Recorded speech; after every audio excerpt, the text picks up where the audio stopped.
kekurangan nafas barangkali. Sekali lagi untuk panitia bisa menertibkan yang di belakang, karena juga mbak-mbak yang di belakang tidak terlihat ya. Ini adalah budaya Sunda kamera. Senang hati karena Purwakarta adalah tanah Sunda, tanah Parahyangan, tanah Pasundan. Bismillahirrahmanirrahim.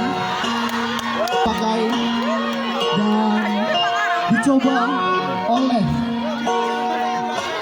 komunitas ikut Sunda yang berasal dari Purwakarta.